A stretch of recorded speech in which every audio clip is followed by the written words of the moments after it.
آقا علیہ الصلوۃ والسلام ایک اور حدیث پاک الترغیب سے میں یہ باتیں پڑھ رہا ہوں، کچھ باتیں اور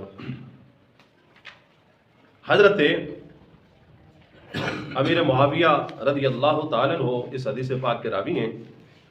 آپ فرماتے ہیں کہ سمعت رسول اللہ صلی اللہ علیہ وسلم، میں نے آقا علیہ الصلوۃ والسلام کو یہ فرماتے ہوئے سنا۔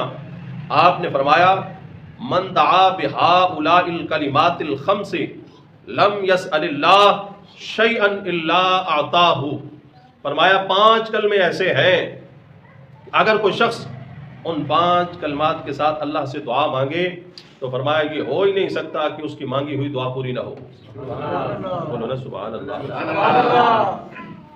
اور یہ وہ باتیں ہیں کہ تمہیں کوئی بھی نہیں بتائے گا۔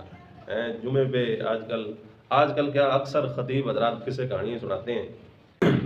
تو یہ حدیث پاک معجم طبرانی میں اور معجم الکبیر اور معجم الاوسط میں اسے نقل کیا گیا۔ یہاں پہ امام منذری رحمۃ اللہ علیہ نے اس حدیث پاک کو نقل فرمایا کہ 5 ایسے کلمات ہیں کہ جن کے ذریعے اللہ سے دعا کی جائے لم یسأل اللہ شیئا الا اعطاہ اللہ۔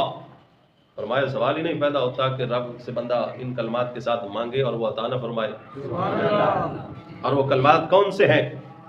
پہلا کلمہ فرمایا لا الہ الا اللہ واللہ اکبر، لا الہ الا اللہ واللہ اکبر۔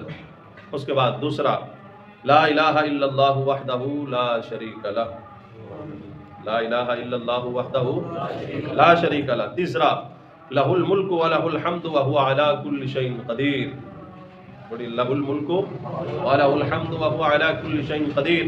اور چوتھا لا الہ الا اللہ، اور پانچواں ولا حول ولا قوت الا باللہ۔ فرمائے 5 کلمات ایسے ہیں جو ان کے ساتھ اللہ سے دعا مانگے رب اس کی ضرور پوری فرماتا ہے۔